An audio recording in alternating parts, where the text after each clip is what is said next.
में आगे बढ़ेंगे। मुख्यमंत्री शिवराज सिंह चौहान ने आज दिल्ली में प्रधानमंत्री मोदी से मुलाकात की है। पीएम आवास पर हुई ये मुलाकात करीब 1 घंटे तक चली है। खबरों के मुताबिक बैठक में मंत्रिमंडल के संभावित विस्तार, संगठन में नियुक्तियों के साथ ही प्रदेश के विकास से जुड़े हुए मुद्दों पर चर्चा की गई है।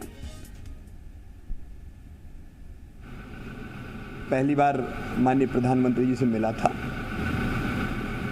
मध्य प्रदेश के विकास के बारे में, जन कल्याण के बारे में विस्तार से चर्चा हुई।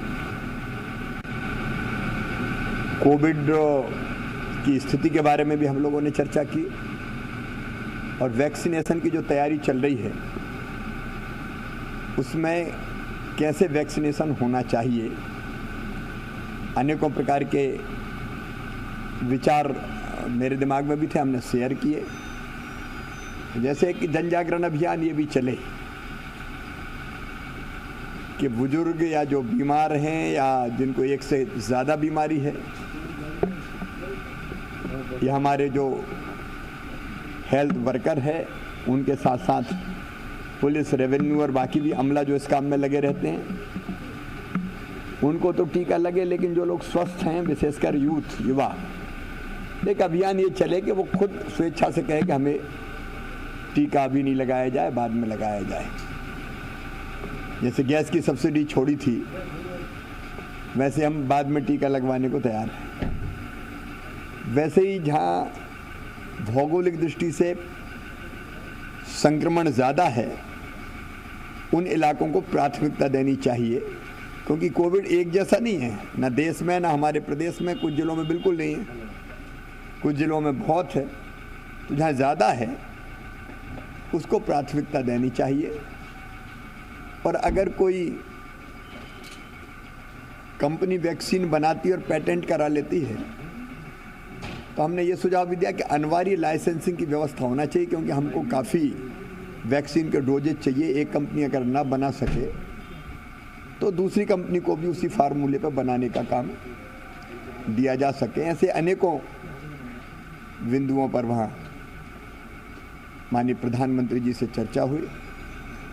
फिर मध्य प्रदेश में जो वित्तीय स्थिति है, रेवेन्यू कम आया है, केंद्र से आने वाला रेवेन्यू भी कम हुआ है, तो वित्तीय स्थिति सुधारने के उपाय क्या क्या हो सकते हैं, ऐसी परिस्थितियों में क्या करें।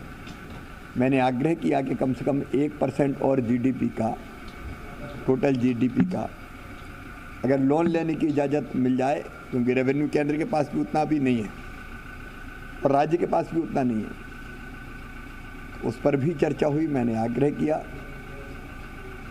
मध्य प्रदेश में जो अतिवृष्टि और कीट व्याधि के कारण फसलों को नुकसान हुआ, उस पर भी चर्चा करके मैंने मध्य प्रदेश को और सहायता दी जाए, इसका आग्रह किया। जो केंद्र की योजनाएं हैं वो जैसी चल रही है, क्योंकि मध्य प्रदेश बहुत अच्छा परफॉर्म कर रहा है। प्रधानमंत्री स्वनिधि योजना, स्ट्रीट वेंडर जैसी योजना हो, एग्रो इंफ्रास्ट्रक्चर फंड हो, उसका उपयोग हो, एफपीओज बनाना हो, महिला सेल्फ हेल्प ग्रुप का सशक्तिकरण हो, उसमें काफ़ी अच्छा काम चौतरफा मध्य प्रदेश में चल रहा है। उसके बारे में भी हम लोगों ने विस्तार से चर्चा की। ऐसे अनेकों मुद्दे थे डेवलपमेंट के, प्रदेश के विकास के, जनता के कल्याण के, जिनके बारे में विस्तार से चर्चा हुई। कुछ चिट्ठियाँ भी मैंने माननीय प्रधानमंत्री जी को दी। आत्मनिर्भर मध्य प्रदेश के बारे में, आत्मनिर्भर मध्य प्रदेश का पूरा पुस्तिका मैंने उनको सौंपी है और टाइमलाइन हम तय करके आत्मनिर्भर मध्य प्रदेश, आत्मनिर्भर भारत के लिए बनाने के लिए काम कर रहे हैं। उसके मुख्य बिंदुओं पर भी, चाहे वो इंफ्रास्ट्रक्चर का सवाल हो, सड़कों का सवाल हो, सिंचाई का सवाल हो, पर्यटन का सवाल हो, चाहे शिक्षा और स्वास्थ्य का सवाल हो, सुशासन का सवाल हो, गुड गवर्नेंस, या अर्थव्यवस्था और रोजगार का मुद्दा हो, हर एक पे विस्तार से चर्चा हो। तो सुना आपने क्या कुछ कहते हुए नजर आए हैं शिवराज सिंह चौहान। प्रधानमंत्री से मुलाकात हुई है और सीएम मिले हैं। 1 घंटे तक मुलाकात चली है, तो आत्मनिर्भर मध्य प्रदेश को लेकर भी चर्चा हुई है।